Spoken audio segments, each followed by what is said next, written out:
What up, man? Mark Supremeish with Shaun Livingston, 90.7 FM, strictly hip hop. Appreciate you sitting down with us real quick. So you back in Peoria, got the basketball camp going on. What does it mean for you to come back and, like you said earlier, look into the kids' face and be able to, bring your whole experiences back really to that gym? That's what it is. The youth. It's about the youth for me. Giving back, right? What Peoria was able to provide for me, that culture of competition, of grinding, the basketball scene. Obviously, when I was coming up, looking up to some of the greats before me. Now being able to come back, hopefully, as in the conversation as some of those greats before me, being able to come back and now give the gift back to the shorties. Hopefully, it's one of them one day that makes it, right, and they're able to come back and give back. You ever see yourself in any of these that you out here kind of tutoring? Yeah, absolutely, all the time. Because I was one of these kids, right? I was, I stayed down there on Columbia Terrace, right across from Franklin grade school, and used to walk up to Central all the time. Basketball camps, open gyms, whatever. So, I was one of these kids. Does anything seem different in the people when you come back? When we was coming up, basketball culture was Peoria. That was Peoria. Do you see it like kind of different now? It is different. No doubt about it. The talent level has dropped, and not for the kids. I'm talking about when they get up to high school, right? Obviously, high school basketball in Peoria used to be the staple, right? You got Manual coming out, you got Central, Richwoods, you got the battles at the field house, but now it's a little different, now you see some of the surrounding area schools making it out, right? The Metamores and Mortons, and they're getting better. And, Peoria, that just used to be no doubt about it, right? It's like y'all can have soccer, y'all can have baseball, but basketball, that's us. And so it is different. So 3-time champ, probably, you got some more probably on the way in the next couple of years, depending on how the seasons go. Is your career even better than you had managed in it even before the injury? I don't know. It's if I wouldn't have got injured, who's to say I would have been a part of this team, right? Maybe maybe I would have been somewhere else, or maybe I would have been a full-time starter, right? Who knows? Maybe I would have been out the league, but everything happens for a reason. It's cliche, but it's true, right? I believe in that motto, and I wrote it out, and this is where we at. What was the first thought, and I don't know if you've been with the team since, but what was the first thought, team thought, your thought, when y'all found out DeMarcus Cousins was coming to the Warriors? We was all shocked. Y'all was shocked? Yeah, we was shocked. Because, I think the story goes he called the team, right? He called, like, listen, I'm interested. Come get me. Yeah, and so, I mean, what would you say if you want to be a part of your team, right? Like, yeah, come on, let's go. So obviously a lot of people mad right now, and understandably so, but I mean, this is just the way it goes, and we've been fortunate enough to create a team and an organization that players want to come play for. What would you say to the people that say, teams like the Warriors or super teams in general is bad for basketball, bad for the NBA? Yeah, I mean, you know what?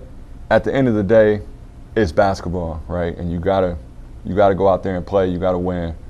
I understand both sides of it, and I'm not just saying that because I'm on camera. Because I do believe in both sides. I do, think the competition level is good. It's hard. Like when you go to the court, right? You take the best player here, second best, and they pick their squads. Mm-hmm. You don't put them both on. So it's hard. Not to say we got the two best players or whatever, but on both sides, I see the argument. But as players, we just play the game. We don't handpick our teammates. Kevin decided to actually come to us. He chose to come to us. To the Warriors, and same with DeMarcus Cousins. And so, like I said, we're fortunate to be able to, have a good team, that we created a good culture where players want to come play. You faced LeBron in the last 4 finals. You beat him 3 out of 4 times. Do players still see LeBron as a threat? he came out a year before I did, and so just being around some players, Paul Pierce, Kevin Garnett, guys that he had battled with before in the playoffs, you know, understanding there's a psychological effect. And me, myself, knowing the game of basketball, knowing, like, it's a psychological effect on the game that you have when you are that good, you're that great. You know, like when I was in high school, I had it. I knew, like, you know, looking in somebody's eyes, I could tell if you really want to go at me or not. I could tell if you really don't believe you can play. You see what I'm saying? And, you know, I'm sure he has that. I'm sure Mike had that. You know, I'm sure Kobe, you know, all the greats. So you can't ever feel like just because somebody's, you know, great or maybe a better player than you that they got you beat. You know, you always got to go on the court like, you know, it's finna be a battle tonight, you know. And I think we had that mentality, you know. We believed in ourselves, regardless who was out there, and that's how it's got to be. Now, obviously, you ain't gonna retire next week, you know, but you got to be thinking about the future. But with that being said, you had some time to kind of chill back with the injury and things like that. You rehab, so you got less miles on you than, say, the average 33-year-old. Right. Would you say that you got a little bit more in the tank than the next 33-year-old out there in the NBA? It depends. Everybody's different, but me, yeah, I got some, you know, I got some back end miles maybe left. I think that I kind of show a little bit in the playoffs when I'm able to get up every now and then, you know, sneaky athleticism. But I think that it helps me being able to take care of my body. Coach also managing our minutes, you know, in the regular season, you know, so we're able to be fresh and ready, you know, for the playoffs. So I think it definitely does help. Peoria All-Star DJ Richardson went to U of I, served, serving. He put on social media recently that, you know, after this next season, he's going to give it one last shot to get in the NBA. What would you tell him? Shoot for it. Why not? You know, I mean, if this is your dream, you got to go for it. You know, you always got to shoot your shot, and you know, you got to give it that shot. So you know, if he doesn't, I think then you have the regrets, and that's the hardest part to live with. All right. And real quick, I got to ask this question. So you went to Concordia. Yeah. I was Christ Lutheran. Yeah. You know, we did our thing. It was really us. You know what I'm saying? Christ Lutheran, Concordia, back and forth. We had our tournament, and we was serving everybody. Come to championship, obviously, is Concordia and Christ Lutheran. And y'all drug us 72-25. Why'd y'all feel like that was necessary? We felt like we probably had an all-star team too. You've been doing this for a minute. Y'all had Zach, y'all had Schroeder, you know what I'm saying? Like, but that was a competition. Christ was a competition. So we had to, you know, make a statement. You know, we had to make a statement. I don't think it was 70. I don't think that was the score, though. I don't think that was the score, though. And we had beat everybody. You exaggerating a little bit. No, man. That was bogus. You gassing up a little bit. Tallest person on our team was 6'1". Yeah. Who got Pat? Pat was on there. Zach Adams was Zach and Adams. Zach Adams. Tallest weed and tallest piece. I think we had like a 6'5", 6'6" in the 8th grade. You were 6'2" at the time. Yeah, I was about 6 foot. Yeah. I was about, see, you adding on there. See, that's how I know you added on the score. The score is accurate. No, bro. Real quick, what's the last thing you want to tell students? I mean, students and the people that, what's the message you want to get across to everybody? I mean, just for me,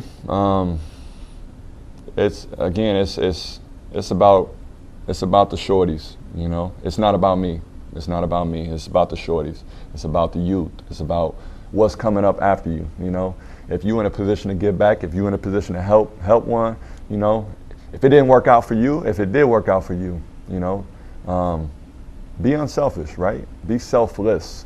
Give that back, you know, help. If you see somebody that you feel like you can give some guidance to, you know, as a shorty, you know, reach out to them. You know, each one teach one. Like, reach out to them and, you know, give them some guidance, because you never know, you know what these kids today, like, you might end up saving their lives. You know, you might end up saving their lives. Word. I appreciate it. Love. Shaun Livingston, DeMarcus Supreme, Strictly Hip Hop 90.7 FM. Radicals. Yeah. Mike, you a fool, man. So determined. Look. I got to win, can't lose no more. You don't grind, you don't shine, make moves, lay low. That's all I know, that's all I know, that's all I know, that's all I know. I got to win, can't lose no more. I work real hard, flex my muscle. That's all I know, that's all I know, that's all I know. That's all I know. That's all I know. Stay on the come up, I've been on the flow. Moving and grooving, I've been on the go. Can't take no more losses, I've been there before. I'm young, but I feel like I've been here before. I had to have me a second, my past life. VVS ice on my wrist, shining the glitz on my hand like a flashlight. Run it up, make sure that bag right. Can't take it with